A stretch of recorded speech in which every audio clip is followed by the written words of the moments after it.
Hi, grade sixes. Nice to see you again.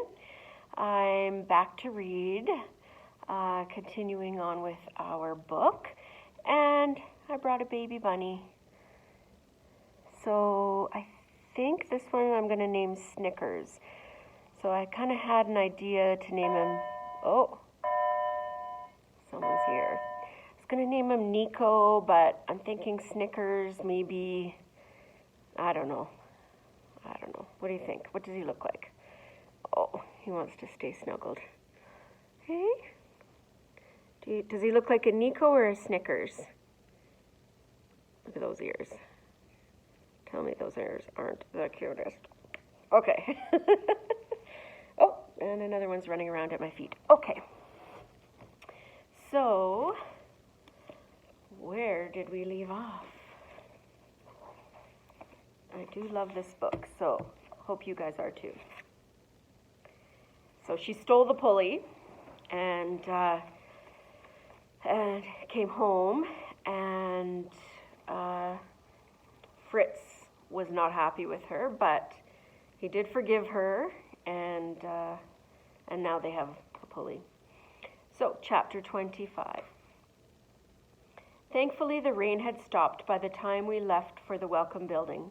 On the way there, Fritz and I stopped by a market and bought 5 Ostmarks worth of rope and also a little food we could eat while working on the tunnel. When he asked where the money had come from, I asked my own question instead. How involved was Papa in the resistance? Was he only talking to those who were fighting, or was there more? Fritz frowned. Why are you asking that now? Because I already knew the answer and needed him to confirm it. Maybe my father hadn't led any marches or put up protest flyers, but that woman last night knew his name and knew him well enough to recognize me after at least 4 years. There had to be a reason for that. As we walked, Fritz said, Father promised Mother he wouldn't break any laws, but he bent that promise as far as he could. I know he spent a lot of time next door with Herr Kraus, helping him build support against the government. They used to hold meetings there, one so secret he denied they had ever even happened. Even after I told him, I could hear them through my bedroom wall. Why do you ask? Last night I met someone he used to know, I simply said, which reminded him that he hadn't scolded me for a while. But even as angry as he still was, I'd also gotten him to admit the pulley was invaluable. He thought it would only take a few pieces of wood and the rope to get it working. Fritz grabbed some old wooden slats from the same lot where I'd stolen the pulley and bundled them with our garden tools to carry them into the garden. Once it was safe to bring everything into the basement, he stood the 2 longest pieces of wood on their ends and attached them at the top with a 3rd piece of wood. He built stands for the base and said I would have to anchor them with my weight while I pulled the bucket up, or else the whole thing would tip over on me. I wish I could make it more permanent, he said, but I think we should lay this down flat each night so it doesn't draw any attention in case someone does peek in the windows. I attached the pulley at the top and ran the rope through it. The other end was already tied to the bucket beside me. When I pulled down on the rope, the bucket handle lifted up. Let's test it, I said, already anticipating how helpful this was going to be. Fritz climbed into the shelter and I lowered the bucket beside him. He filled it with dirt and then told me to raise it up. Even though it was heavier than the buckets I usually hauled up the ladder, the pulley bore most of the weight and took less of my effort than before. I raised the bucket up to eye level, then dumped it on the basement floor beside me and lowered it again. Fritz and I worked this way until he announced all the extra dirt was gone from the shelter. He suggested he could go to work digging while I got rid of the dirt in the basement. So I did. I first lowered the pulley system, untied the bucket, and emptied the new dirt from the basement out into the garden patch. The work seemed much easier today, maybe because I wasn't already exhausted from hauling it up and down the ladder. Only an hour of work easily convinced me I had done the right thing by sneaking out to get the pulley. Sorry, I'm distracted because one of the bunnies is running around here. Okay. By midday, the extra dirt was mostly gone from the basement and spread out in the garden area. Fritz would have more dirt after lunch, but for now I decided to work outside to make it look as if we were progressing in the garden. I was accustomed to the constant city noises in Berlin, but here, set off so far from any main roads, it was very quiet. So it was easy to detect the footsteps of someone arriving from the alley, the same way I had come when I first found this building. I took a quick glance back to be sure the boards were covering the window, though I already knew they were.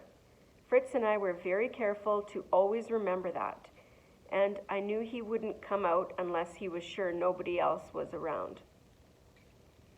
So I turned back to my work and tried not to appear too concerned. Any look of guilt or stress would certainly give me away, because if my only purpose here was gardening, I was allowed to be here. But who I saw emerge from the alley confused me. It was Anna. Her mother was with her, carrying a basket covered with a cloth. "Mama thought she saw you working here," Anna said cheerfully. "After seeing you at the restaurant yesterday, we walked this way home and thought something looked different here." I stopped working and stared up at her while shielding my eyes from the sun at her back. She was smiling and acting as friendly as always, the same Anna as she had been before her brother's death, or almost the same. Something seemed different, and I couldn't quite place it. It was like she was too friendly, working too hard to pretend everything was normal. It probably wasn't much different than I had acted on our last day of school together when I first told her about this garden. Maybe she felt as awkward as I did about repairing our friendship. After Peter's accident, Frau Warner chose her words carefully. Maybe she wanted everyone to believe that escaping one's country by hiding out in a specially designed car was an accident, or more likely that's how the Stasi had told her to describe it. "You brought us some bread from your mother. That was so kind, and we never thanked her." I sat back on my heels. "My mother had to leave town to take care of my grandmother." "Yes, I heard that." Frau Warner casually looked around. "We wondered if there's anything you and your brother might need while she's gone." "Where is Fritz, by the way? I thought he was helping you garden." "He had to run an errand," I said. "He might not be back for a while." She accepted my lie, as I had just told, without batting an eye. "Ah, well, please tell him hello for me. I know he and Peter were friends, and it would have been nice to see him too. Is there some place I could set this basket? It has cheese and crackers and some homemade shortbread. I thought you might like that until your mother is home to cook again." It all sounded delicious. So good, in fact, that I'd have snatched the basket off her arm and inhaled the food from my filthy fingers if I didn't think it would draw some unwanted attention my way. Instead, I pointed to a flattened rock near the pond. "You could put it there. And thank you." The gratitude I felt could not be expressed enough with words. If only she knew how much the food meant to us. While her mother walked over with the basket, Anna crouched near me. I returned to working on some weeds, but that didn't stop her from talking. In a low voice, she said, "On the last day of school, when you sat by me at lunch, I know you were just trying to be nice, and I was horrible in response. I want you to know that I'm sorry about that." I looked up. "I'm sorry too, for not telling you about Peter's plans as soon as I heard. Maybe if I had told you sooner." "That was my fault." Tears filled her eyes, but she blinked them away. "Mama thinks it would be good for me to get out of the apartment more. So if you'd like, I could come by sometime and help here in the garden." Actually, I didn't like the idea at all, but how could I refuse Anna's polite offer without raising suspicions? I smiled as kindly as I could manage. It's hot, and you'll get filthy, and it's boring, but if you really want to... Thank you, Gerda. She seemed genuinely happy about what little I had offered, which made me wish it could have been possible. I know a lot about gardens, so I can be helpful, and we can fix some of your mistakes before you get the seeds planted. My eyes narrowed. What mistakes? Even in my fake garden, I felt slighted by her suggestion that I might have done a poor job. She chuckled. Well, you can't just cover the weeds over with dirt, silly. I don't know where you got this dirt from, but it won't fix the problem for long. Pretty soon the weeds will just pop up through the new dirt, stronger than ever. I didn't answer her. Instead, I glared, which I shouldn't have done. But she had no idea how hard I'd worked and how important it was that I get rid of our extra dirt.